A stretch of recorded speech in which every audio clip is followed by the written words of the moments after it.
The city of Spokane officially has a new police chief. The community was really clear. They want to see trust. I think that he's the person to really lead us into this new chapter. Tonight, we've got all the details on the work to find a qualified candidate. Hot and hazy weather today, and that will continue again on Friday. We're tracking temperatures near 100 degrees. Is it going to cool down anytime soon? I'll have a look at your extended forecast next. Plus, pushback against a grocery store merger. Tonight, the concern from union workers who say the community would be impacted by the move.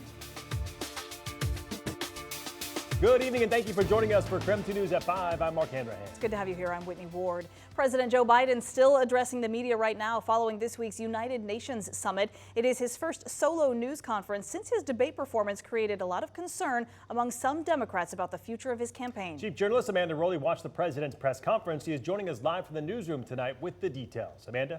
Yeah, Mark and Whitney, this press conference started about 30 minutes later than we expected. And when President Joe Biden took the podium, he praised the success of the NATO summit and progress made with world leaders at that conference. Now, the key takeaway is President Biden says he isn't going anywhere. Then, during questions from the media, he defended his ability to lead the nation for another 4 years. Biden said, I can beat Trump. Beat Trump once and I can beat him again. There are at least 5 presidents running or incumbent presidents who had lower numbers than I have now, later in the campaign.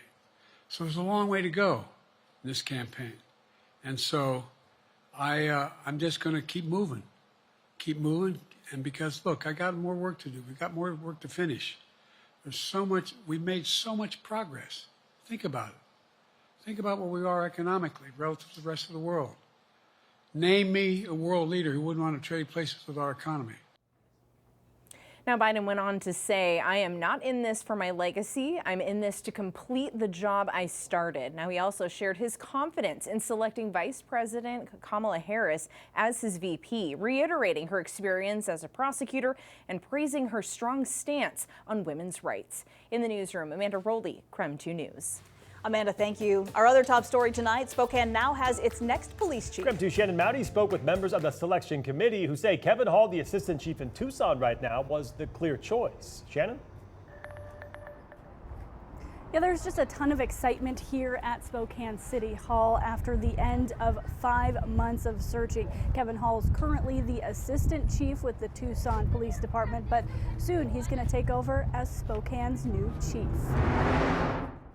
It was a unanimous decision. Yes, absolutely. Says Paul Dillon. Yeah, we were all very united, I think, around elevating him to this role. After beginning the search in February, a selection committee has chosen Kevin Hall as the next Spokane Chief of Police. He really was a standout, sort of across the board with whoever we talked to. Maggie Yates headed the search team, made up of a diverse group of business, public safety, and nonprofit leaders. She says Hall rose to the top of 4 finalists because of his more than 30 years of police experience and his collaborative approach to policing. He understands that law enforcement cannot solve all of our problems on their own, and that it's really collaboration and problem solving and systems thinking that is going to move the needle. Mayor Lisa Brown's office said Hall helped expand Tucson's mental health support to include homeless outreach and substance use response teams. He also pushed to add behavioral health clinicians to the city's 911 call center. He also championed a partnership with community organizations for community-based violence interruption. I was really impressed with Kevin Hall's record on behavioral health investments, gun violence reduction. Dillon says Hall will inherit obstacles like skyrocketing fentanyl overdoses. We really have to get a handle on how to address a lot of these big challenges. But he believes they've made the right call on who will lead the department and Spokane into a new chapter. Now, Hall's official start date has not yet been set, but he is expected to take over the chief role before September 1st. Shannon Mowdy, KREM 2 News. All right, Shannon, thank you very much. Our other big story tonight, the weather after 3 straight days of record heat. Slightly cooler weather is returning. It was noticeably nicer. For more on that, let's turn back to our meteorologist, Tom Sherry. I love noticeably nicer Oh. in people and weather. Look at this. Oh, I don't have it up. I'm sorry. We're going to have to take it full, I think, ladies and gentlemen. There you go. Thanks for saving me up in the control booth. 94 degrees. That is the current temperature. Winds out of the west right now at 9 miles per hour. So it's hot, but not nearly as hot as what we've seen over the past several days. Air quality, though, is at 47. You know, we had one point last night when we were actually unhealthy for sensitive groups briefly, but we have good air quality right now, so we like that. You will see hazy conditions, though, tomorrow morning. So your 3-day forecast is calling for temperatures to hit 98 degrees. We're expecting that for Saturday, Friday and Saturday, and then on Sunday, it looks like we could actually climb up to 97. Again, that's well above average, and we're looking for temperatures to remain in the 90s through the first part of next week. So I will have a look at your extended forecast coming up in just a few minutes. All right, Tom, thank you very much. And despite the drop in temperatures, it is still extremely hot out there, especially for those who have to work outside. This is a photo that was shared by WashDOT of the road that buckled because of the heat. Yeah, WashDOT says it happened in at least 3 locations, including right here on US 195, just south of the Horn School Rest area. Today, WashDOT officials gave us a breakdown on what causes concrete panels to burst, and we also discussed guidelines that crews have when working in the heat.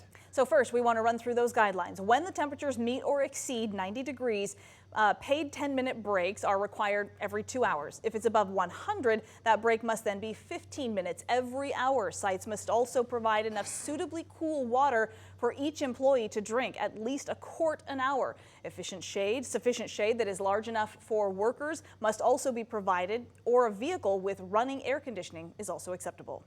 As for those bursting concrete panels, it was so hot over the past several days. A designated crew was assigned to monitor the roads to keep track of road temperatures in case they needed to respond to more problems on the road. 195 is kind of that spot that we watch continuously for those concrete panels that do happen to burst more often, just because it is an older section of concrete, and due to it being resurfaced so many times, that concrete's starting to get a bit thinner. WashDOT says they will continue monitoring the road conditions, and again, as a reminder, if you see crews out there early, be safe on the roads and give them plenty of space to work. In the meantime, the extreme weather is also having impacts on local farmers. Cherry Hill over in Meade actually says it will not be open for the entire season because their crops were actually frozen out during the winter. According to the Cherry Hill Facebook page, the cold snap back in January froze all of the flower buds, ruining the cherry, apricot, and peach crops. Now still ahead on KREM 2 News at 5, a woman accused of killing her ex-boyfriend back in the courtroom attempting to get a bond. Coming up next, the judge's decision. Plus, from scorching heat to rushing floodwaters, Americans from coast to coast are enduring some wild weather. Still to come, a roundup of what's happening all across the nation.